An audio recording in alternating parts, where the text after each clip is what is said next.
little bit about coping and kind of dealing with all of our emotions.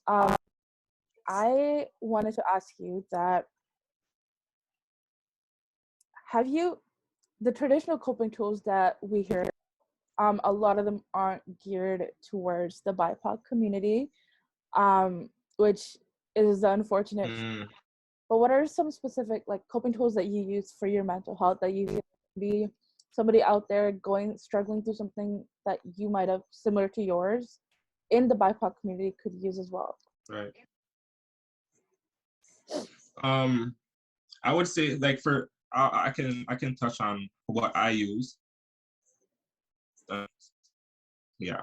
For me personally, I did mention like my story in the beginning before when we started that I gave up music and everything, right? But I failed to mention that I got back into it, like as I felt comfortable as needed, right? Because that was the only thing that I mentioned. That was the only thing that I found joy in, or was the main thing that I found joy in. That whatever I was struggling, whatever I was upset, that's something that I can turn to. But given the situation, the circumstance, I felt it was a luxury and a weakness at the very same time. So I shoved it to the side. But I did get back into it after that transition, that turning point in my life where I started saying, this is not the way, this is not the path I should be going. This is this is making my mom's situation even worse. And that's why when I got back into it, started becoming more positive and things like that.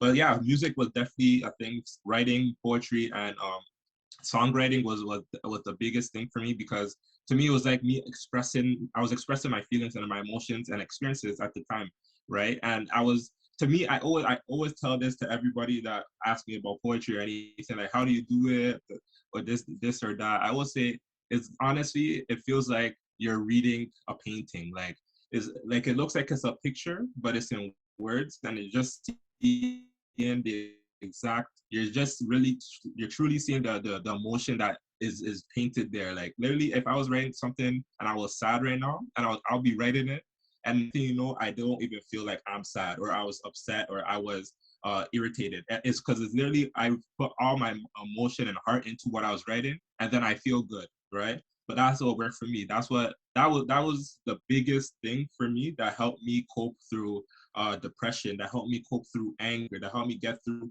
my situation with my father, that helped me get through with my broken family and any conflict that arises in my life or difficult situation. Those are the things. That's the main thing that helped me.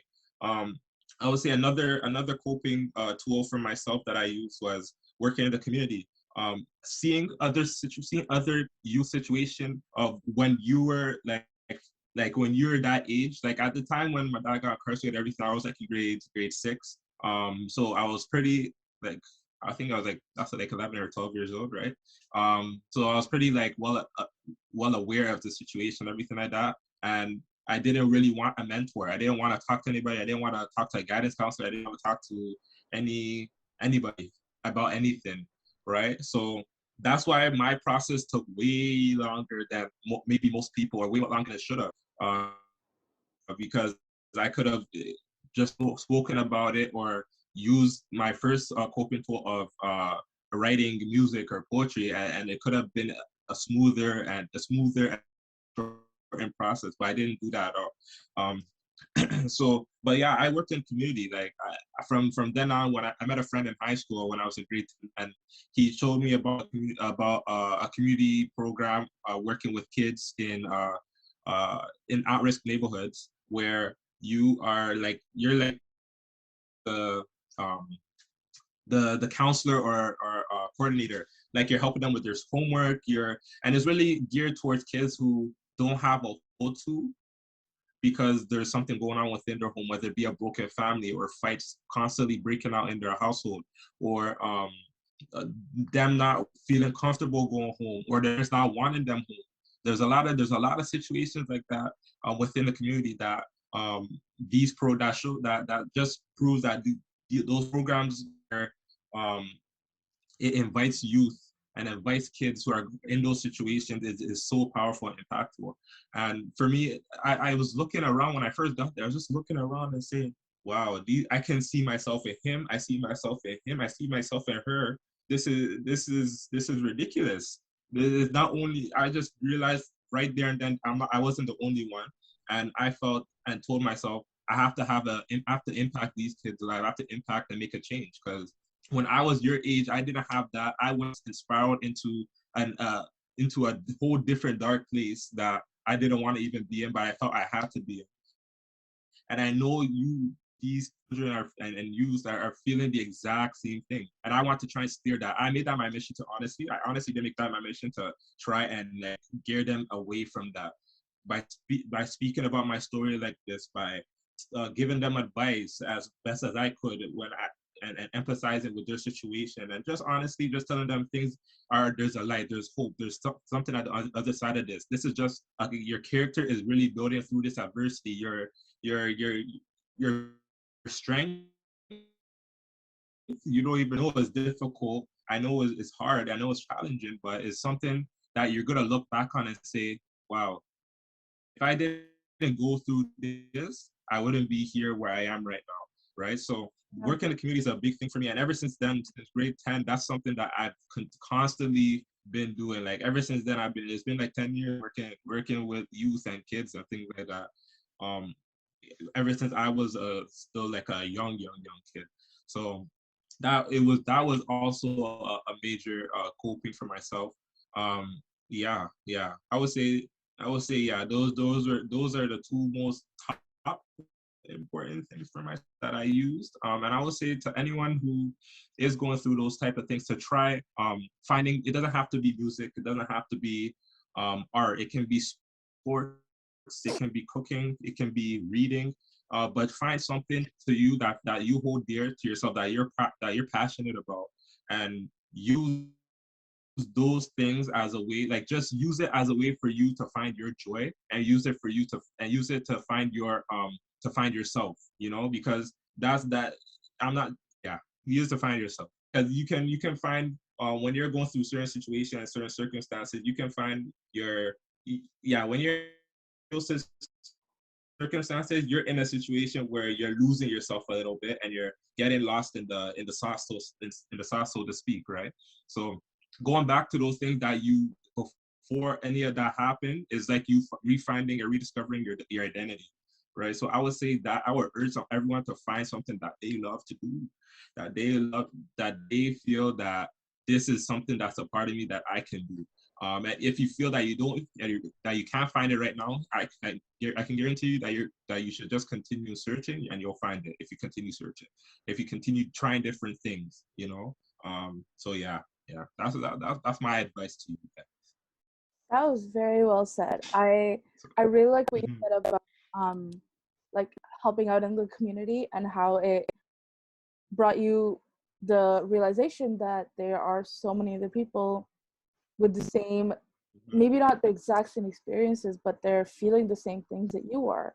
They're angry, they don't feel like they're in control, and they're just trying to figure out how to feel like themselves again. And I completely agree with that. I think specifically, like, even working at YouthSpeak here, I learned a lot about myself.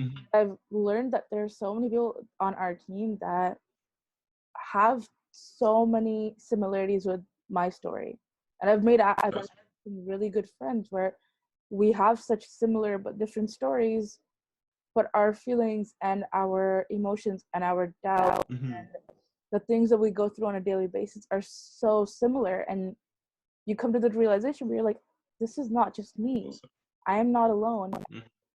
I might have felt alone, but I don't have to anymore. Yeah. For me, I'm also a creative person in a different way than you, but for me, art. And I think that growing up as a person of color, specifically South Asian, we don't really get encouraged to test the waters with art. You get encouraged to go into like law and medicine and engineering and math and teaching. Yeah. But you don't really get encouraged about art. And so I remember at one point, I'm not a good, like, I don't draw well. I can't sketch. I'm not good at that.